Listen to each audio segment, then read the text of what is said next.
Asina hada hada koi baje. Asina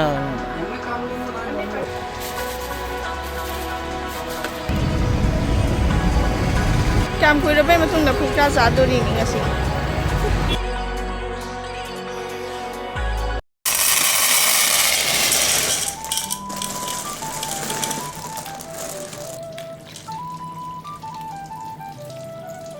Hi everyone, mayam ngasidi matam kuih rebay matong da vlog oina pudona lakjare. Ado ngasigi eruki breakfast sidi kwa akhoi pasta oina dum charani. Aise pasta kana hauri ni aba. Ado jikse hauba loina khaidoi ni ado ngasigi pasta sidi ko tilau nata ngau banya ba vegetable atopadi haptare gajor ka matar gadi dum adi haptare dum simple oina dum ngasi se sarani khoi se aduga cha ga tawraga sumai dum thae mam ngasi se koi masam se dum bagi khara khara choli choli tawde ba do koi jikse breakfast tawba khotpa loire ado ngasigi numbise kari kari tawdi haibado adum charake yam jinginasi yam ngasigi eduksidii ko nungsa sadomaga amung nungthimu mangjanggare aduga akoina sajibu su jauksale aina akoi khongde toba bosta gase nasi nungsa sadori male aina suraga amung nungthimu mangjanggare bangasi se aduga mayam asigi leisina akoigi angoba machugi leini akoi angang machugi su leibane ba sumaina gida ado asina angoba machugi ni moi ine manoida satpani aba ina phajayena dum video nambani adi manam su nungsibani asigi leise aduga ujikse ko sajibu gi lise I thamini aba kari kari wali ge aina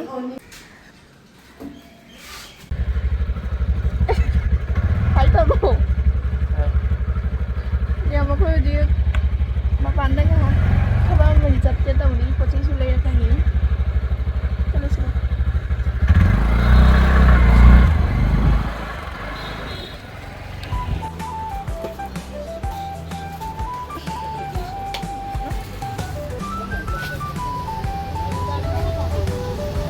Sidi alang malapan ni.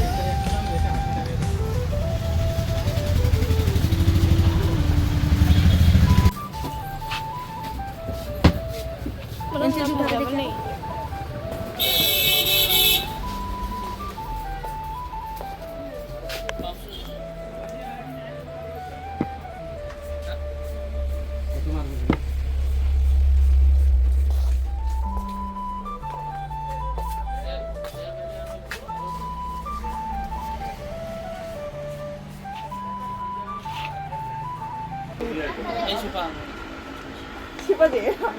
सबसे best Ada ni kan? Mayam budi lagi design budi mayam baca balai ya pak.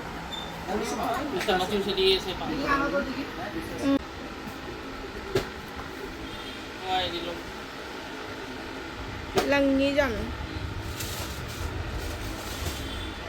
Budi lungai. Langi jam. Lang jara suno. Hajar di lom. Lagi design jauh. Hajar di lom. gimana nih? Nggak film gitu. Hotelnya kami kan belum.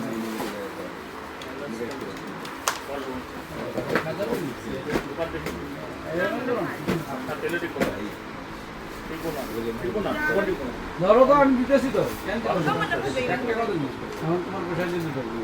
এটা তো বলছি মাল পাইনি আমার দোনা langba heli asina আমি আপনি হিসাব করেন আমি ঘুমানো পড়ে asina hada hada koi baje 1 টাকা নাই asina এমনি কাম বন্ধ নাই বন্ধ এই মাসে বেসে মাসে কত টাকা দিছিল না 60000 টাকা Mayam akhoi jikse ko atopa dukan ama debu changai ni akhoi chanupagi ko genji khara laigi ge na do sajibu su joksale mai genji khara laigi na jumda budi din na bai budi laigi ba ado ahan ba oina ne ahung khak laigi ge na dukan si ka changpani ado machu sing se ko akhoi kaino apa machu na tani ba asige laigi sing se Aduh suwo sidagi ang kawai na dum khalai. kono mang dum phajai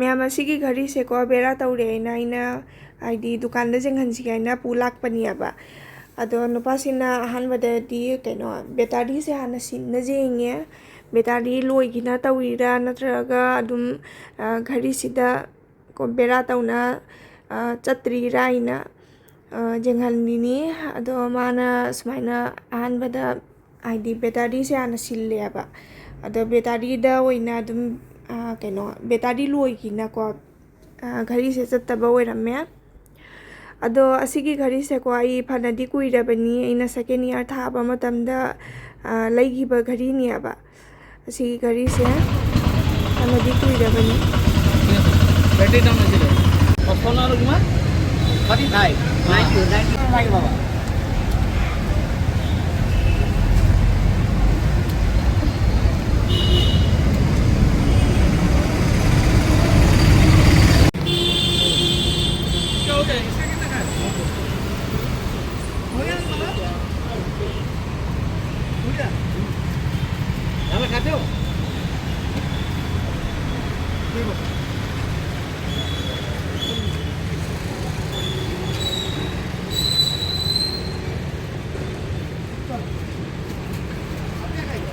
Kam kuira bay matung da fuska sa do ni ngasi Nang di sabra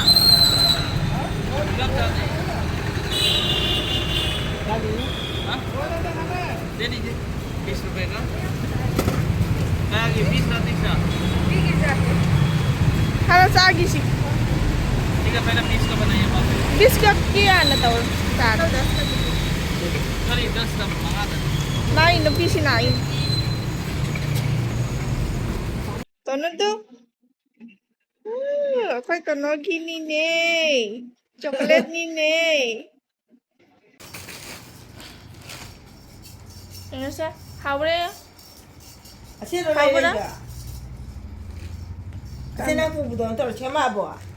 Nang na sema ba ni chabra yung Asige blouse na ko ako'y ujig layrak pa niya ba Asimanigi ka simple daw iba ani ka na laybire mamagi Maya ako'y ujig sa ko bazar da saluna ujig jum da hale aduga Sajibu sa zawre na ko ako'y naksilakpagi genji kaka dai mamagi ne chumnagi aiki simple angobagi blouse niya ba ado ani amaka lawbire aduga ai khangupto ani khak oina lawre khanfam khangdre dum phajai ani mak dum phajai ba aduna ani mak sim laisale aduni myam ado ai video se myam na nuksibiduna like share subscribe tabiramu ado ngasigiti matang sida losenjarage myam bye bye